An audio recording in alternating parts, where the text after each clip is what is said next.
you really want to know the culture of a business, ask the people on the ground floor. Now, your success at this company is going to be dependent upon your soft skills, not your hard skills, because your ability to communicate clearly, your ability to collaborate. These are the things that a lot of folks sort of miss.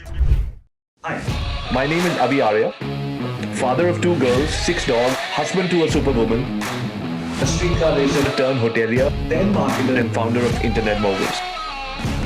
What up, Internet Moguls? Ladies and gentlemen, boys and girls, welcome to another episode of the Internet Moguls of the World, where we call in amazing human beings and personalities from around the world. Today we have Jason Miller, and you will find all the description and everything in the links over here. Jason, how we start the show every time is by giving a hero introduction. It is a format that we have sort of perfected over the years. If you meet somebody for a quick second, it could be somebody who you're going to marry for life, somebody who could be a business partner, an investor. So what is the shortest introduction that you can give to them? We call it the hero introduction in our community. So I'm going to give you mine, and we request you to follow that format and give us yours. Sure, sounds good. Awesome. So Jason, my name is Avi Arya, father of 2 girls, 6 dogs, husband to a superwoman, a streetcar racer turned hotelier, now social media marketer and founder of Internet Moguls. Over to you. Nicely done. Nicely done. If I had to say the same in that amount of time, I'd say my name is Jason Miller from San Francisco. I live in London now. I used to work in the music business, transitioned over to tech, marketing, Marketo, LinkedIn, Microsoft. In my spare time, I shoot concert photography, and I have 2 children and a lovely wife who works in tech as well. Awesome. Lovely. Love that. Jason, everything they say begins with a story. Everything in life. So with working with all these amazing companies and now doing what you love doing yourself as your own boss, audiences today are sold different lifestyles by different people. Or let's say we buy into lifestyle. Nobody's selling us anything. You know what? I think I should get a great job. I want to work in Microsoft. I want to go to the Seattle office. I want to make those. Hang on. Why am I going to doing something for somebody else? Let me start my own business. So everybody is looking at somebody else. You've been on both sides. Please speak to our audiences on how it was to be on both sides of the spectrum. Yeah, I think it's interesting. I think you need to ask yourself, you need to try a lot of different things. And I mean, I've been in startups, very small startups. I've been pre-IPO. I've been in big corporations. And I think you need to ask yourself, how much direction do you need in your role? And how much independence do you want? And I think, if you work in a startup, I think you have to be a lot more scrappy as a marketer. I think you have to wear so many different hats. I think the fact that collaboration is so strong across these startups, not because they want to necessarily, it's always a good thing, but it's because they have to be, because they're so tight knit and they're working together to build this growth engine. To where if you get into a bigger company like a Microsoft or whatnot, it's just much more structured and it's much more focused on on playing the game, if you will, right?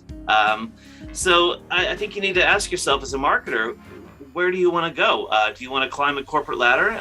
Jump into a big company? It's much more structured. It's easier to navigate, in my opinion. Or do you want to, take a risk and take a chance and go into a startup and sort of sharpen all the different marketing disciplines at your fingertips? Pull them together into this true sort of hybrid marketer. So I think you really need to maybe you try both. If you're early enough on in your career, I would recommend both. Right. I clearly found out that I don't fit into a big corporation. I'm much more of a startup, scale up, sort of somewhere in between marketer. That's where I kind of find my sweet spot. But yeah. Now that you're running your own business, what are the few things that you would like to share with us that you learned from working for our structured organization that you know or feel that a startup must incorporate? Well, I think the biggest lesson I've learned is there's a couple of things, right? So one is focus on building your network out, because if you do, you're going to need something to fall back on if you're going to take that risk, if you're going to go out on your own. And I've spent the last 10, 15 years, going to conferences, networking with folks, just engaging across social and in-person events. But I think building that network and getting those connections I would say the biggest thing, all of the opportunities that are going to come to you, whether or not you're trying to get a job at a startup or a big company or anywhere, or even your own business and getting consulting opportunities, it's all going to come from the power of that network and referrals. Sure.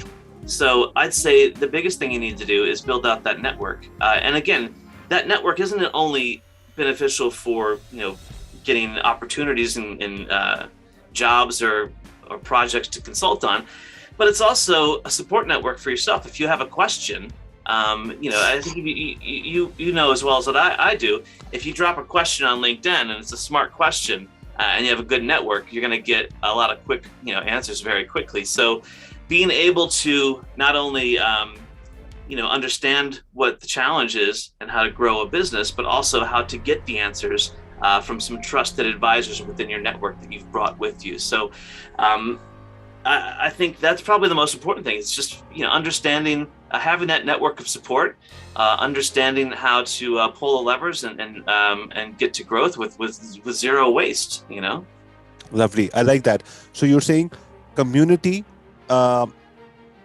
is very important in any business. And if you work for a corporation, you have a community, you have people around you who are there to support you. Tomorrow, when you start a company, you have that network of people to fall back on. They can vouch for you. You can get back to them with questions, understand what's happening. And what specifically would you have learned from working with all these amazing corporations, which you're like, dude, I wish I'm going to incorporate this into my startup? Beer during lunchtime could be a part of it. Ask me that question again. That was a big one. Yeah. So I said, working for such amazing corporations, what are the few things that you've learned from there that you're like, I need to copy paste this into my startup? Well, I'd say the probably the biggest thing is, there's a lot of smart people out there. So the one lesson that I've learned throughout all these corporations is it's not about necessarily how smart you are. It's your soft skills that are going to matter. Your ability to communicate clearly, your ability to collaborate. These are the things that a lot of folks sort of miss. And I think that's critical, especially when you're growing a business or when you're growing your network. And again, I think my wife, she was interviewing a client in the house the other day when we were still in lockdown, and I walked past her and she said, your success at this company is going to be dependent upon your soft skills, not your hard skills. She goes, there's a lot of really intelligent people here, but there's not a lot of people who have the soft skills to take that knowledge and navigate through, either a startup or a scale up or even a larger corporation. So Lovely. That's the biggest thing. I'd say the second thing is, culture. I think everyone wants to have a good culture. I think everyone wants to feel that culture is sort of embraced across the org. But what I've seen at big and small is I've seen the culture sort of live in a PowerPoint deck or live on the website. But it very rarely trickles all the way down to the people it matters to most. And I saw this on LinkedIn. I'm not sure who it was. I don't want to quote misquote the post I saw, but they said, it might have been Joe Chernoff or someone, but they said, if you really want to know the culture of a business, ask the people on the ground floor, right? Because those are the ones who are going to tell you. The entry level folks, they're going to be able to tell you if that culture has trickled down. And I think that's probably critical as well. Got it. Perfect. That sounds great. Jason, tell our audiences about what you're doing now. So I have my own consultancy called Immersive Marketing, and I do consulting for marketers. For B2B marketing is kind of my sweet spot. Marketing to marketers is where I find my magic. But I recently just launched a creator coin on Raleigh.io called Metal Nice. Coin, which is where I'm building out my community and dipping my toe into crypto and NFTs and whatnot, which I think is super fun and fascinating. It's going to see and to see the brands sort of jump in this space as well. But that's where I'm at today. I just like the flexibility, and I think I've always been the last two roles I had at LinkedIn and Microsoft, they created specifically for me. These roles didn't exist because I feel like I bring this certain unique Nice. element of a little bit of content, social, PR, branding, a little bit of everything. And I think that the folks who would say that, oh, you're, was it jack of all trades, master of none, or whatever, and it's like, or you're not a specialist in one specific area of marketing, and I think that's such a miss for young marketers who are trying to figure out their way. Wow, I like that. I say learn as much as you can about all the different disciplines of marketing, and most importantly, how they all fit together. Because if you want to be a marketing leader moving forward, that's what it takes. And I can't tell you how many times I've seen, agencies take advantage of this. And I'm a big believer in agencies, so I don't want to say anything bad, but I've seen, some folks paying for some services where they don't really understand what they're paying for. Right. I totally get that. So I think it's critical. And again, it goes back to like the Marketo days. Like I sat in between the demand gen and the SEO team and the PR team, and I started to learn how all these different disciplines sort of work together to build a true integrated, growth engine. And then you go to the bigger corporations, and they're so siloed, and they've been so siloed for so many years that they can never get back to that. It's fascinating to me to see anyone sort of say or anyone say the only way forward is to become a specialist or an expert in one space. I think it's the exact opposite. Love that, because 99% of the people we've interviewed have said this. I'm going to highlight this definitely so we have crazy thumbnails going on YouTube. So I'm just thinking in my head, I'm going to position you as the contender who said, you have to be a generalist. Come on, watch this video now. Yeah, some of the coolest roles I've been a part of, you have to, especially a startup, you have to be able to write a subject line. You have to be able to do copywriting. You don't have to be an expert by any means. You have to understand how the web interprets your content through SEO. You have to understand how to qualify a lead through the funnel. Love it. You have to, all these different things. You don't have to be an expert, but you have to know how they fit together, and you have to be able to roll up your sleeves and get this done in a pinch if it comes down to it. And that's what I feel like I can do, right? And I appreciate that in a marketer. Jason, before I move ahead, I want to ask you what's not part of the script, but what's coming to my mind after talking to you for 10 minutes. Sorry, say that again? I said, I'm going to ask you now, before we move ahead to the next set of questions, I want to ask you something which is not part of the script, but what just came to my mind after talking to you for this 10 minutes. Yeah, of course. What do you got? Are you proud of yourself? Am I proud of myself? Because I just met you 10 minutes ago and I feel proud of you, man. You've done so much, and I don't know, maybe we're similar age, and I think, there's two things that make that up. Yes, I some days I am, some days I'm not. It depends. I mean, I clearly get my energy from other people, right? Sure. And I think during lockdown, I was not necessarily where I think I should have been. But there's a couple of things that keep me going. The first thing is work-life balance. It doesn't exist. It is what you make it out to be, right? And there's a lyric in this from Liam Gallagher, who I love so much, from Oasis. Liam Gallagher I love because he walks the line between ego and confidence, which I think is really important, right? But he said and there's a great lyric from Oasis that says, "You can have it all, but how bad do you want it?" And so that's the question, right? If you want to be successful in your career, I don't think it's necessarily about luck. It's how bad do you want it? And so I don't like to sleep. I'm always creating. I'm always doing something. I always have 10 different projects going. I have 170 different half-written blog posts. I always have ideas, and I'm always moving. But Thank you for making me feel normal.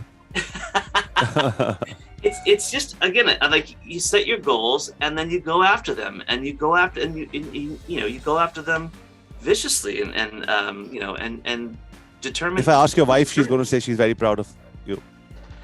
What's that? If I ask your wife and your kids, they're going to say that we're proud of daddy. Yeah, 100%. I mean, I think, Lovely.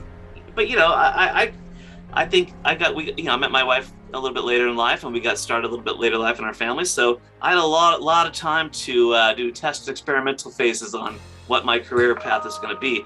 And I feel like, I lost some time in the music business because it was fighting digital so much instead of embracing it, that I felt like I'm always trying to play catch up a little bit too. To be honest with you, I feel like I'm a little bit behind where I should be. But then I look back and I'm grateful and I'm happy, and I look at what I have and I'm incredibly grateful. So I'll say that. You know, I've got two daughters, 16 and 12 now. 3-4 years ago, we started a project called Internet Moguls of the World. And we went to we went to Gary Vee's office, we went to Grant Cardone's office, and then we interviewed them for our channel. And then we finally decided to write this book. So John Lee Dumas, Patrick Pat David, Dan Locke, like they were some of the nicest marketers around the world. So I see some friends on there. Dennis Yu, Rand Fishkin.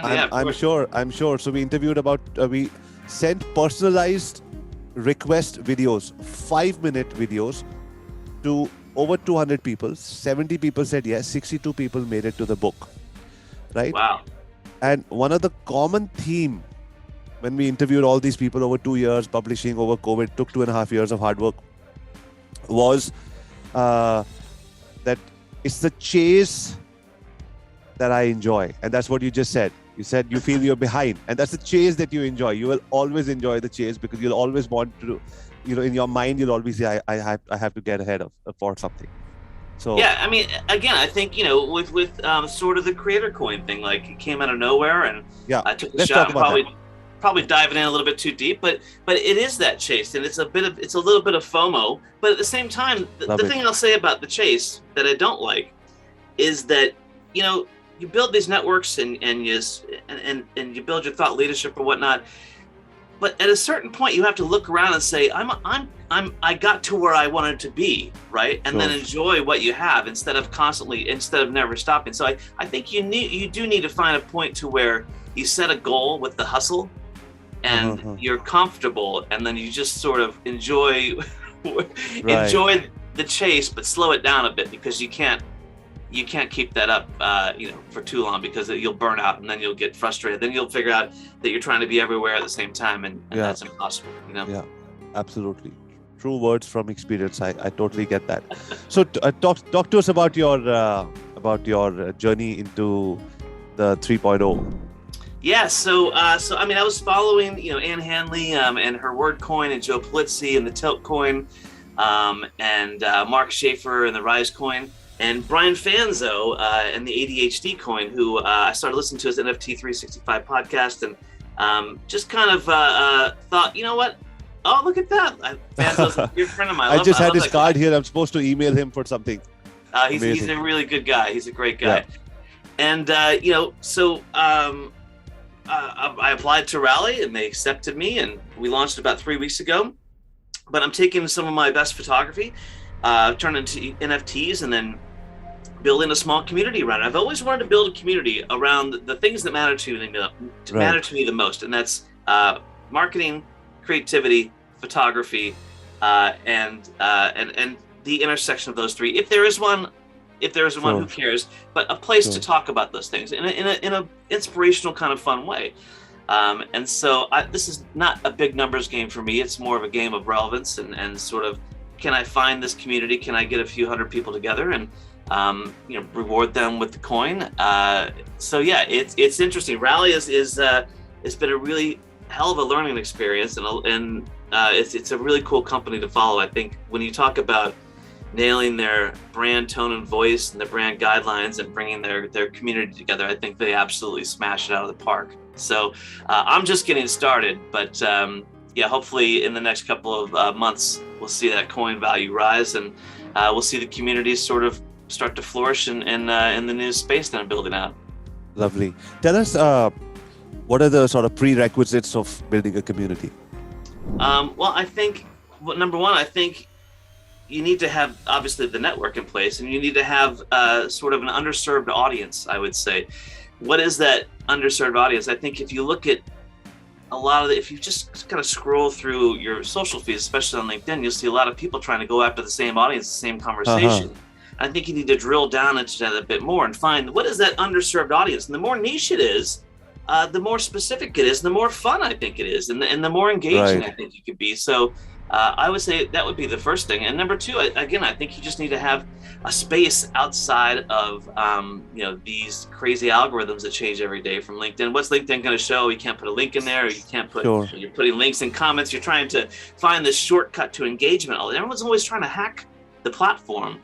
And why not pull the best, most engaged folks from each of your platforms? Mine are pretty much Instagram and LinkedIn.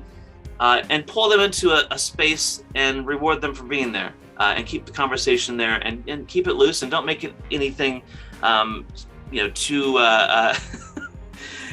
I would say too time consuming, because you want it to be a place where they can check in and switch channels when they want to. So that's what I think is important. But yeah, it's incredibly difficult. But if I can find a place where marketers can talk about creativity and a little bit of photography and a little bit of Web3, I think that's pretty cool. Oh, and music, and infuse the music in there too. Everyone loves music, right?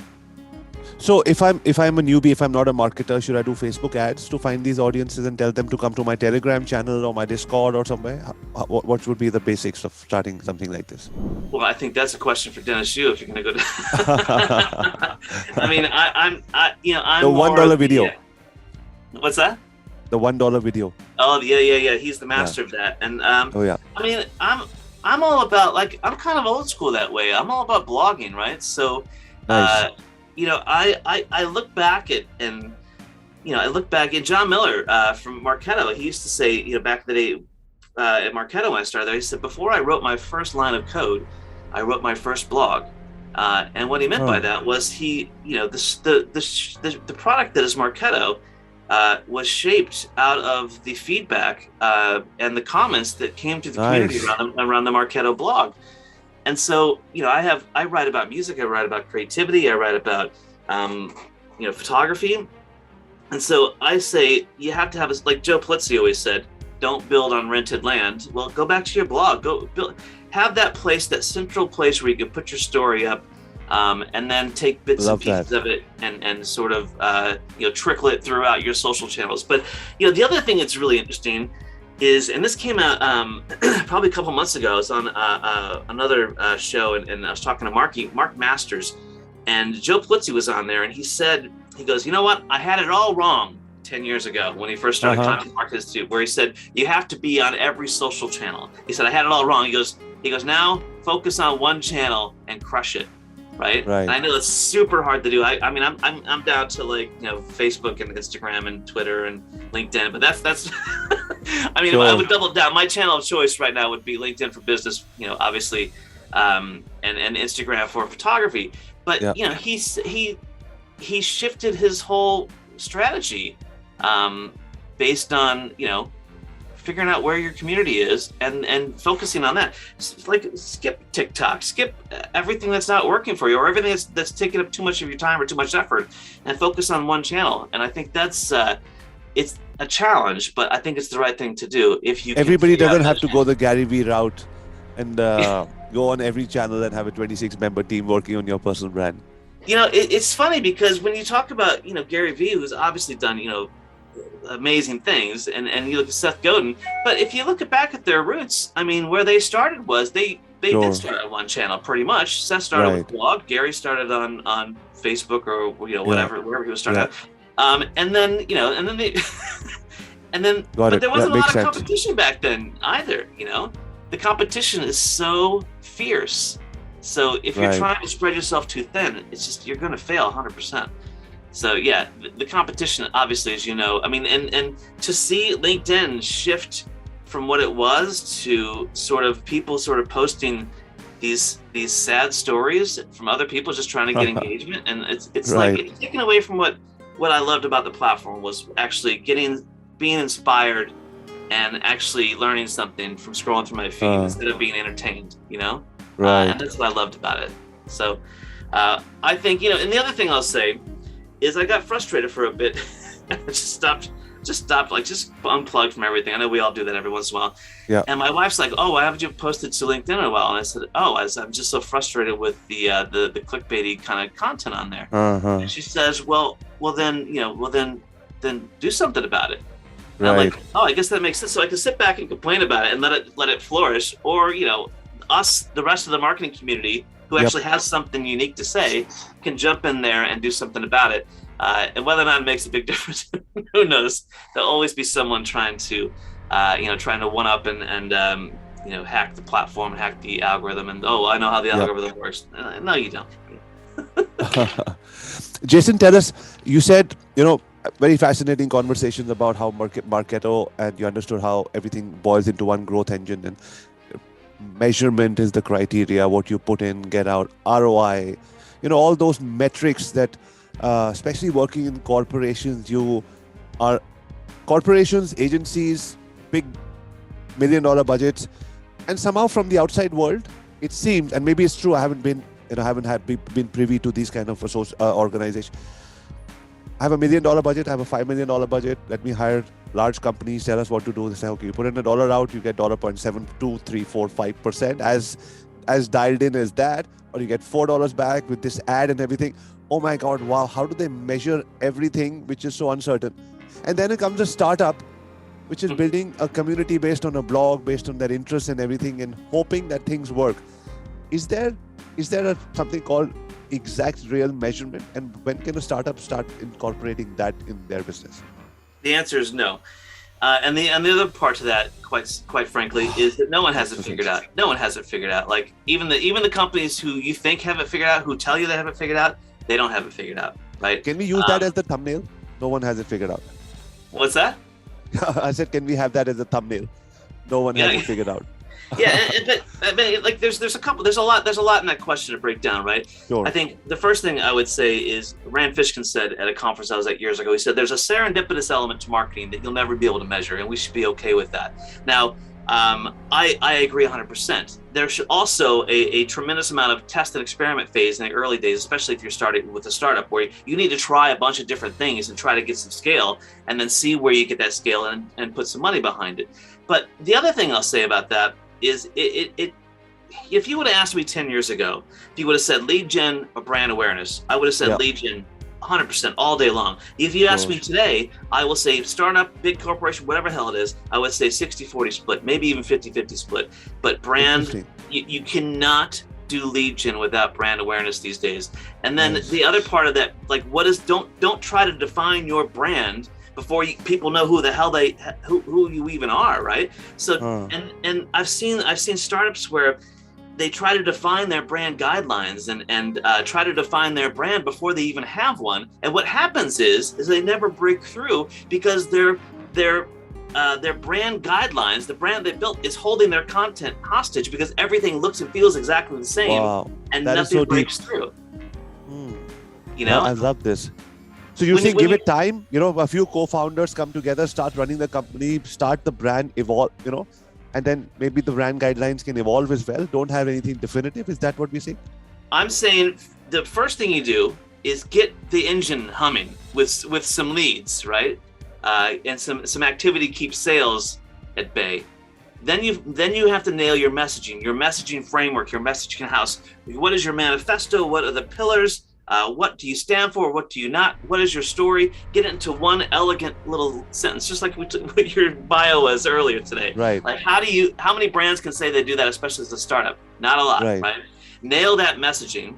Then it's off to the races with not more content, but more relevant content, being very strategic with the story. Everybody wants to be a storyteller until they figure out how difficult it is to tell a story that anybody gives a shit about, right? Yeah. So that's the other piece. But you start with some leads, do a couple programs, bring in a PR agency to help you with that messaging doc, and nail that. And then you have a foundation to build. But here's the other thing. In the early days at LinkedIn Marketing Solutions, we didn't get any help from LinkedIn proper. We were sort of we were like a startup operating in a larger company, but we didn't have a brand. We didn't have any brand guidelines. But what we had 3 rules against that we put every piece of content or blog or ad or whatever against, and we had to filter through these things. That was our sort of brand guidelines on the fly, if you will.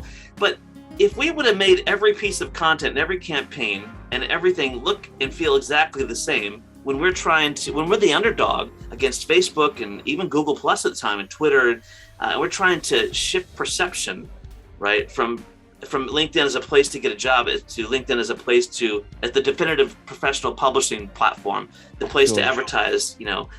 We had a lot of kind of crap we had to break through. So we didn't focus on everything looking and feeling the same. We focused on everything being a little bit different. So it broke through each time we launched something new, but we let the logo carry the brand in the beginning. And then once we got some traction and sort of got to a point where, oh man, this is out of control, this is actually working, then you swoop in and you bring the brand together and you make that seamless look and feel. And I think that's what people get wrong. They try to make everything. They try to build the brand before the brand exists or before anyone cares about the brand, you know? And they're shooting themselves in the foot. That is so deep. That is so deep. That is experience, my friend. I loved it. And millions of people are going to make that mistake before realizing what you just said. And I hope we are able to highlight the last 5 minutes of the conversation and bring it out to as many startups as we can, because they need to be aware of this fact, because there's a lot of people are going to make that mistake. I have 2 more questions, Jason. Yeah. People are worried about staying ahead of the curve, and I'm not talking about the chase. We already spoke about the chase, but staying ahead of the curve, like, you know what, everybody's doing NFT. If I don't do NFT, will I get left behind? Or it could be any new shiny object, you know, right, wrong. And that, as a startup, as a small company which is making, you know, small profit, sometimes the founders take time out from their existing to be able to chase something, and they lose focus on what they already have. How much would you say should a founder focus on the existing and grow it and maximize whatever they can? Or say, you know what, don't focus on maximizing anything more than 70% and keep on moving to the next things? I would say 2 things. I would say get rid of the distractions, number 1, and then hire someone you can trust to, you know, who knows how to get a little bit of traction, build a little bit of a story, and scale it out. This is about building one home run piece of content, or one home run story, right, or one home run sort of messaging framework, and just pushing and pushing and pushing and tweaking along the way. Like, this is not, you don't need a big massive team with a big massive budget. You know, another thing John Miller taught me was brains over budget, right? We never had these Red Bull sized budgets. Even Microsoft, LinkedIn, we never had these huge budgets.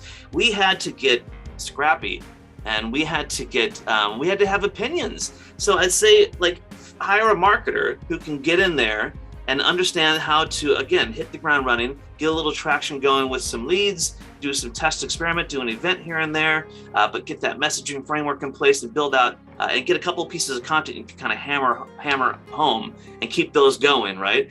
And then pull, I think the biggest thing is, how do you pull that opinion out of the CEO or the the founder?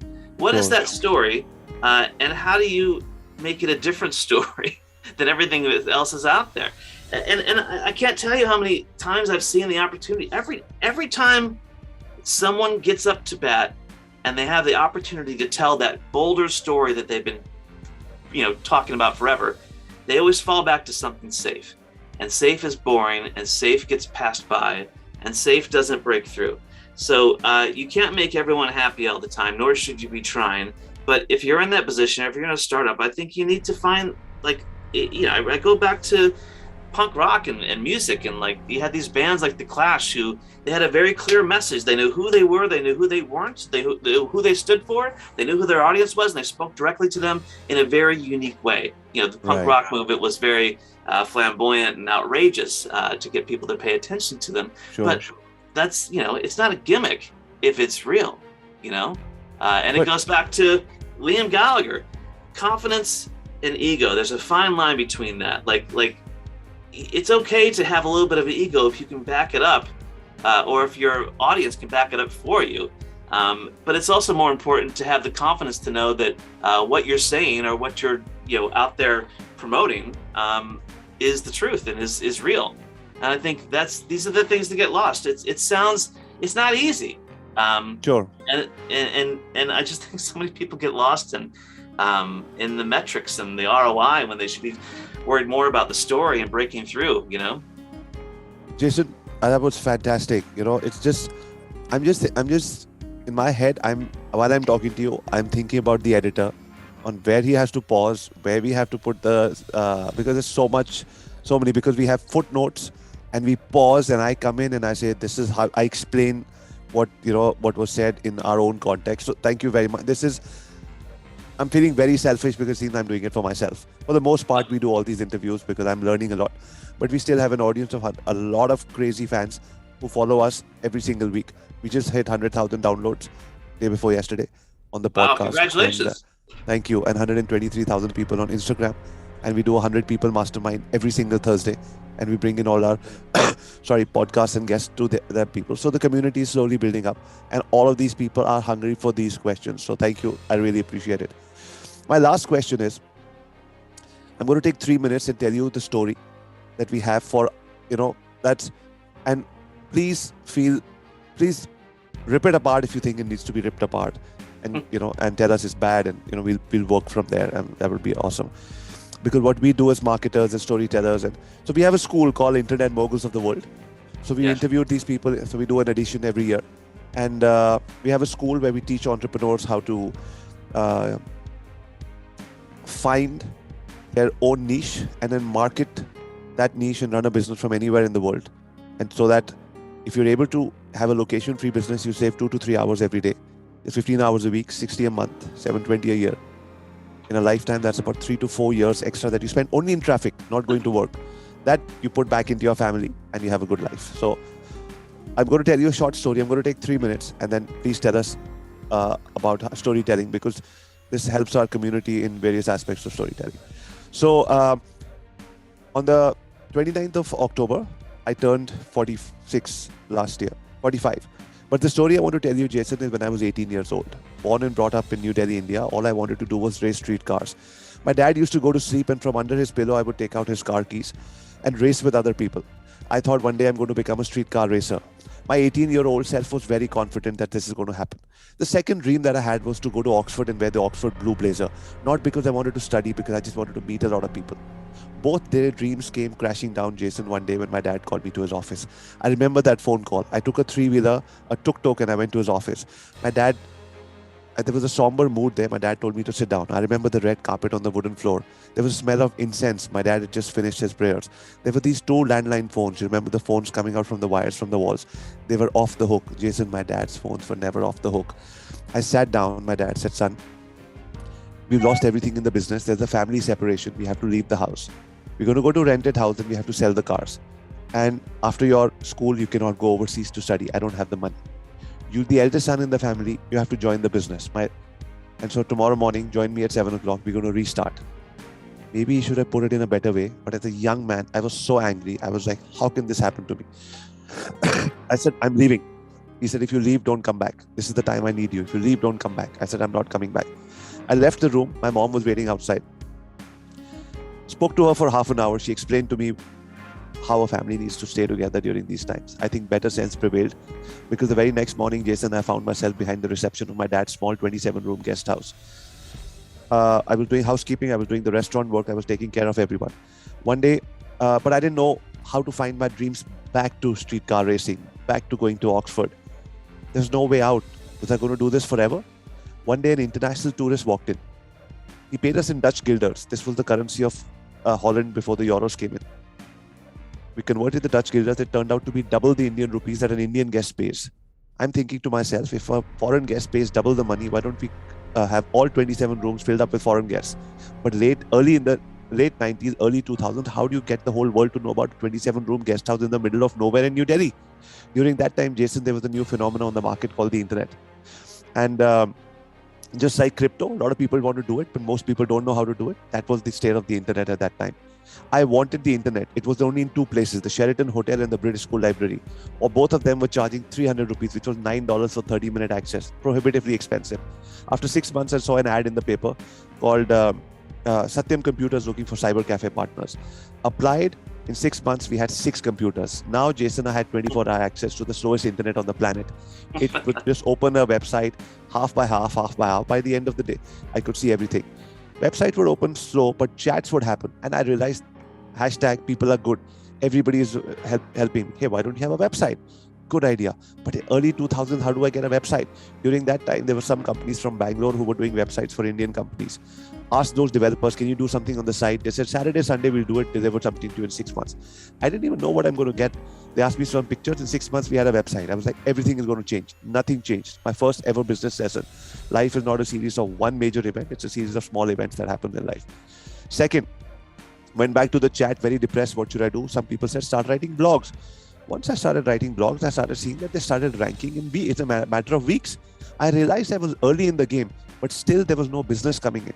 Some people came to me and said, you need a query form where people need to set, oh, great idea. A developer needs to make it for you. Again, find a developer, 2-3 months query form, put all those things together. Boom. I started getting this new thing called electronic mail. First time I'm replying to people who I've never spoken to in my life, going back and forth with them. Finally, on the 15th of December, my first customer comes in. I took the taxi to the airport, picked up a family of 3 and their young kid, 2 and their 1 young kid, got them. Checked them into room 302. They paid me $400 for a 14-day stay in India. And when I came back, Jason, and put that money at the reception, I remember saying to myself, dude, this internet thing works. After that, I doubled down. Hotel Ajanta, which was my dad's small guest house, became one of the highest selling hotels to do internet marketing. First ever non-5-star hotel guest house in the country to go online. Google did a study on us. After that, TripAdvisor, Expedia, every company that came, we were the first ever hotel, not the first 5, not the first 10, to get listed on these platforms because we were ahead of the curve by miles. That sort of gave me a bit of a recognition as a young guy who knows this internet marketing thing. Things started becoming big. Fast forward the story. A small guest house is now a 75-room property, which I own and operate myself. We made another hotel in Goa, which is a resort on the beach, which is 75 rooms.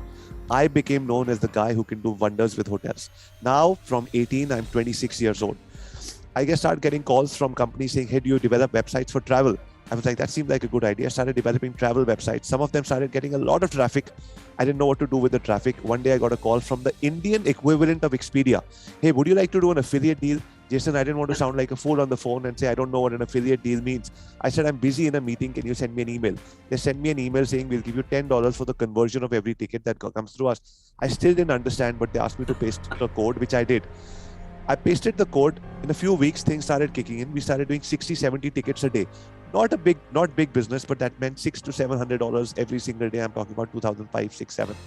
So that was my second venture. We were making $30,000, $40,000 in net profit just from one website called www.cheapairticketsindia.com. That was my second venture. But when these two stories started getting out, people started, TripAdvisor came to India and TripAdvisor said, I love your story. We want you to speak for us all over the world. I went to stages across the world and I started speaking to people. So I started speaking to people on stages and I told them exactly what I'm telling you, but maybe not in such a crisp format. And people said, Avi, we love what you're doing. Can you do it for us as well? I said, I can't do it for you. I'm doing it for other people. How can I do it for you? I mean, I do it for my dad. And they said, set up an agency. What is an agency? From 18, I did part-time school and part-time college. I worked with my dad. How do I know what an agency is? How to send a proposal? How do you even write an agreement? How to ask for money?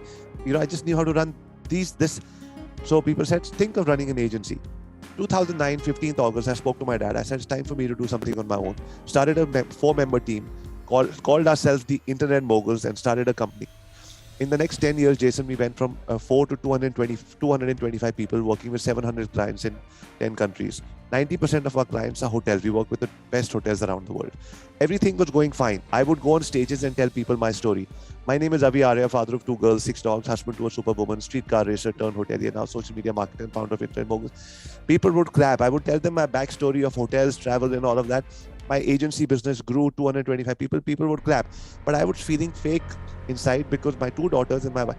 By that time, my wife and my kids, we fell in love with this place called Vancouver. My wife and kids shifted here. I was going back and forth like a zombie 6-7 times a year, but 14-hour flight 6 times a year. And I'm feeling fake when I'm father of 2 girls, 6 dogs. Where are the dogs? Where's the wife? Where's everybody? They're here in Vancouver and I'm traveling back and forth. I needed an opportunity to be able to spend more time with the family, but also run a business. Everybody said you can't have both. You have to have priorities. Either this is the business or it's the family. I said, no, all I want is everything. They said, these are pipe dreams. This looks good in marketing. You can't do it. And I swear on my family, I used to pray at night. I'm 45 years old. My mom and dad are in their 70s. I used to speak to them every week. Dad, is ever going to be a solution? Will I actually have to give up on one or the others? My dad said, sometimes when the answer is not there in front of you, time will give the answer. So COVID happened. And when COVID happened, we started doing webinars.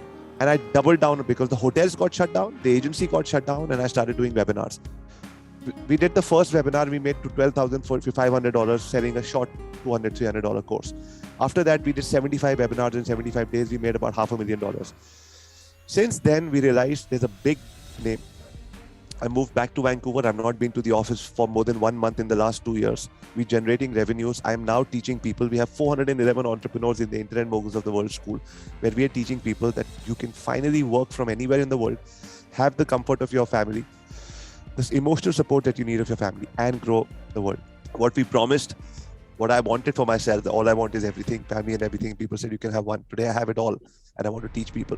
That is our pitch, that is our spiel, that is our story, and that's how I tell people they should make their own stories. So, sorry for taking more than 3 minutes. I got carried away. No, it's a great story. It's a great story. So is this what you meant by story, or this is completely going too personal?